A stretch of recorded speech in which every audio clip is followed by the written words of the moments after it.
Welcome to my channel. Dax has released a new song called Narcissist, and we're going to watch it together.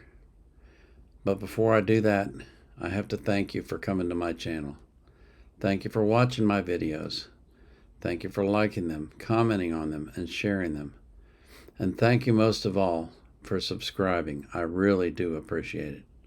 I'm thankful for every single one of you that has subscribed. Now, Dax. I've been wanting you to have this. What is it?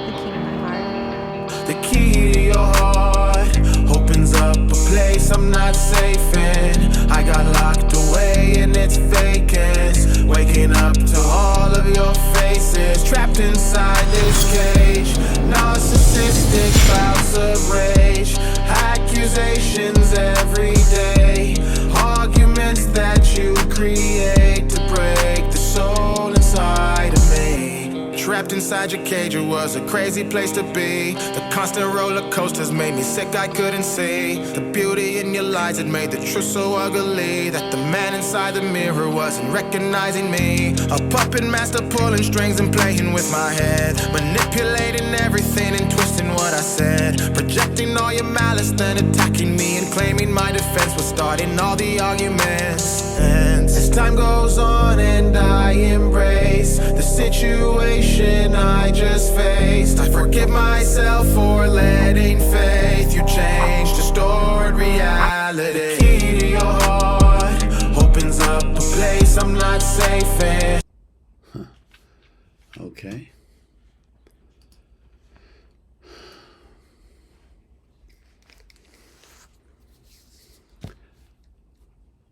I think he's singing about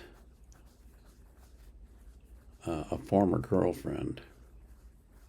I'm not sure, but I kind of vaguely remember hearing that he had a girlfriend. But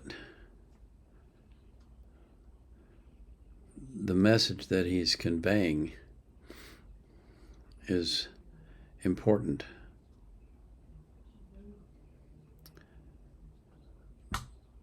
You have to choose your friends wisely, but you have to choose your intimate relationships much more wisely. You can't let the exuberance of a new relationship overcome your sensibility. You have to be able to recognize when someone is toxic toward you and when the relationship between you is toxic, and you have to find a way to get out of it. It's not always easy. Sometimes it's very hard. Sometimes you don't want to leave because you think that you really care about the person, but the reality is they're destroying you. It's an interesting song. I got locked away in its vacance, waking up to all of your faces, trapped inside this cage. Narcissistic bouts of rage, accusations every day, arguments that you create to break the soul inside of me. Every night we argue, I feel more and more abused. I give you what you want, but you're still mad and I'm confused. You tell me that you're leaving, she's a villain on the loose, but even after everything, I still come after you. Yeah. See, that's something that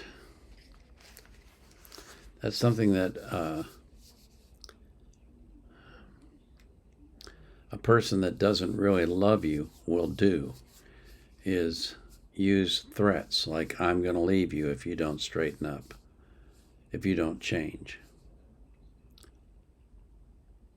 That should be that should set off fire alarms. That should be red alert when someone says you won't change, because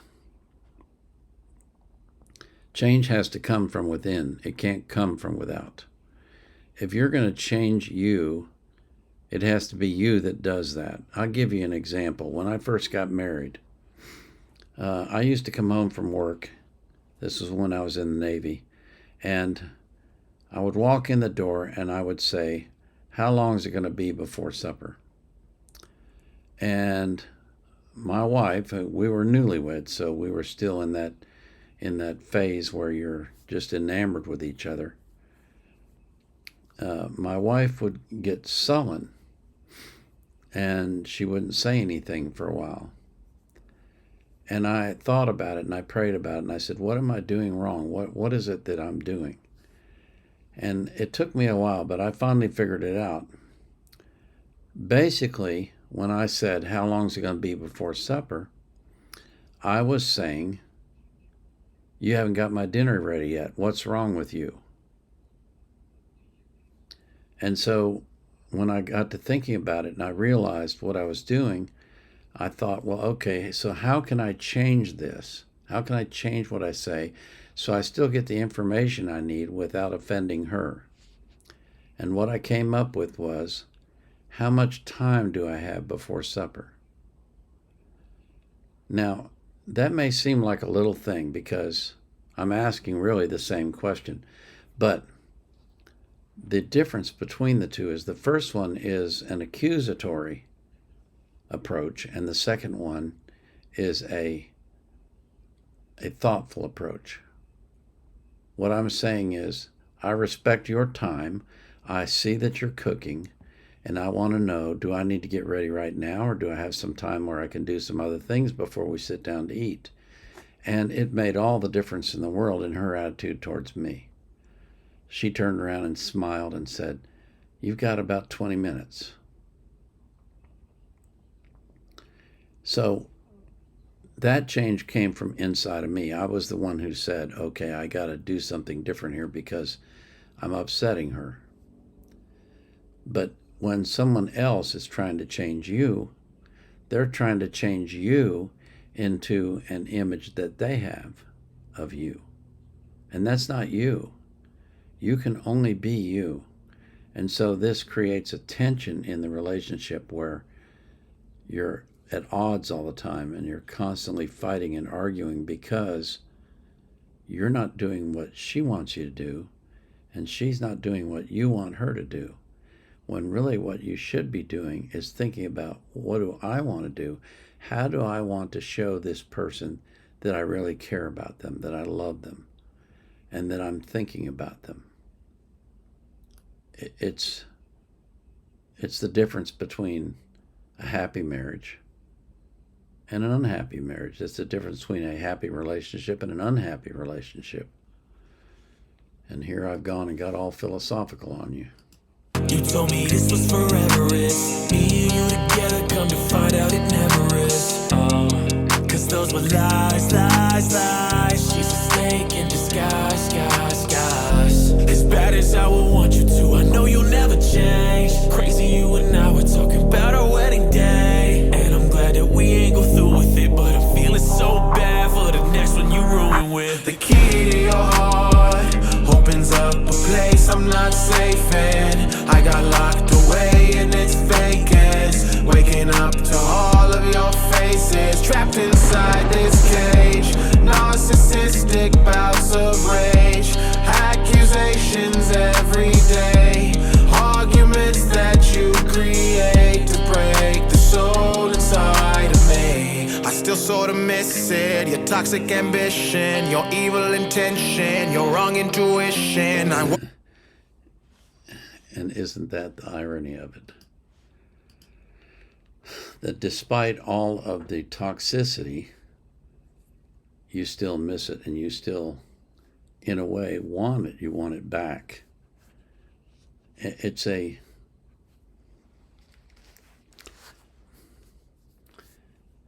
something inside the human heart that you want comfort, you want familiarity, you want what you have, and you don't want to change it because you're comfortable with it, even though it's destroying you. It's a strange irony. And I see it often in relationships where two people really shouldn't be together. They're not good for each other. And yet they stay together because it's easier to do that than it is to change, to quit, to move in another direction. This is especially true of women because often they feel like without their man they can't sustain themselves financially. That's changing now that women are more frequently going in the workplace and have careers and have their own ambitions. But it was more frequent in my generation that women felt many times they had to stay with a man who was abusive and who was evil because the alternative was to be poor. And of course, like I say, that's not as much of a problem nowadays as it was back then, but still the issue is that it's not the practicalities of whether or not you'll have enough money. It's the idea that you can't break that chain because it's not, you're fearful of what might be on the other side.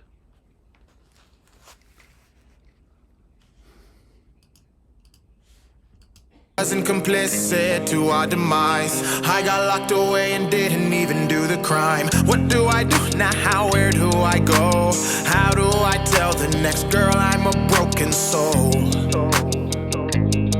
It's getting hard for me to breathe. The pain has brought me to my knees. I'm broken inside, I cannot describe the thoughts that I get when I think of those times. I saw all of the signs, I ignored them. Now I will be damaged this way for the rest of my life. The key to your heart opens up a place I'm not safe in.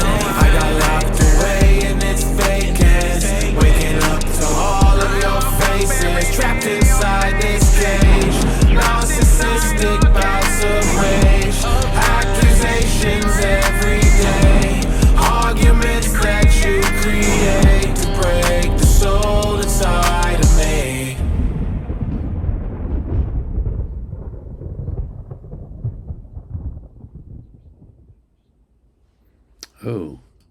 Ooh. I can't hide myself. No. Go back. It's doggone I it. don't expect you to understand. I Go just back. hope I want to see that end. That was something else. Pause. If you don't heal from what hurt you, you'll end up bleeding on people who didn't cut you. Wow. Ooh. That is profound. That is profound. See, before you can have a healthy relationship with someone else, you have to have a healthy relationship with yourself. If you're not going to believe in yourself, who's going to believe in you?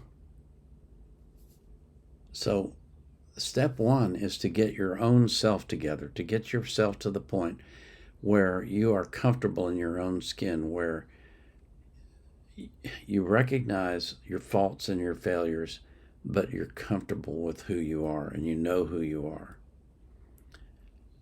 And you don't need someone else to come and fix you.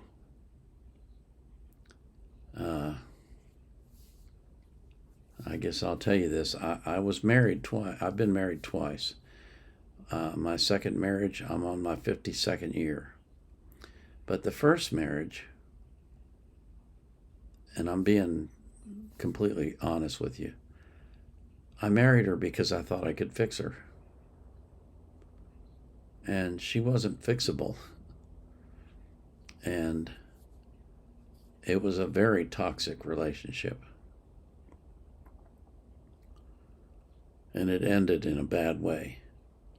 I'm not going to go into the details of that, but it took me a while to get healed over that.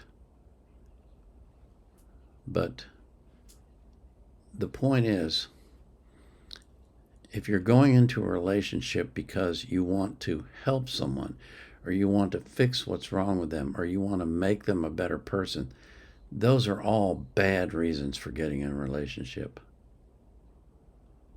The reason you should get into a relationship is because you feel comfortable with the person and you are comfortable with yourself and they're comfortable with themselves, and so together you can enjoy life without having to try and constantly change the other person.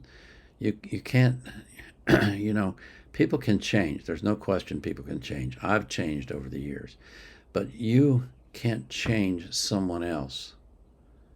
The best you can do is pray for them, that God will help them change. But you can't make them change. You can't get them to change. You can't motivate them to change. So if they need to change, you don't need to be in that relationship, because it's not going to work.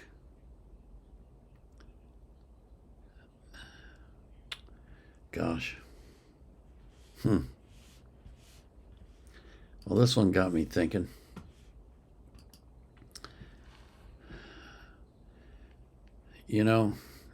I've said this many times before to friends. We live in a fast food society. We expect to be able to pull up to the window and get what we want. We want it to be hot, ready to go when we get there. We don't want to have to sit in line and wait for it. And then we want to enjoy it and be done with it. And unfortunately, we approach relationships that way far too often. We want them to be hot, we want them to be ready, and we want them right now. And if we don't get what we want, we'll just go to another place. We'll pick another person. We'll get out of that relationship and go to another relationship. And we'll go from relationship to relationship to relationship to relationship. And at some point, you got to ask yourself, what am I missing? What am I searching for that I'm not finding? And the most important part of any relationship is that you are comfortable with yourself and the person you're in a relationship with is in the same place. If someone needs psychological counseling, like my first wife did, you're not going to fix that. You're not trained to do it. You're not capable of doing it. And when you're in a relationship with a person who's like that, it's almost impossible for you to maintain a neutral viewpoint and understand what's going on. All those emotions get involved, all that anger and all the heartbreak and all the other things that are involved in relationships just muddy the waters and cloud them completely, so that it's not possible for you to do that. So, and this is not just true of love relationships. This is true of friend relationships. If you have a friend who's toxic, you need to break it. You need to get out of it, because toxic relationships do nothing but hurt you. They take you down. As he talks about in the song, you broke my soul, and now I have to repair. A lot to think about. Wow.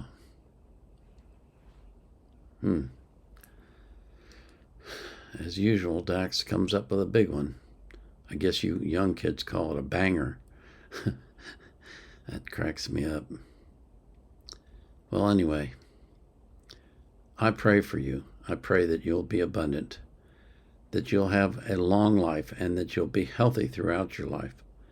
I pray that God will keep you safe from harm. And I pray that He will do the same for every person that you love. Excuse me. And I also pray that you'll be anxious for nothing, but in all things, through prayer and supplication, with thanksgiving. Thanksgiving is important. You'll let your request be made known to God, and the peace that passes all understanding will keep your heart and mind in Christ Jesus. This is the Vietnam era vet out.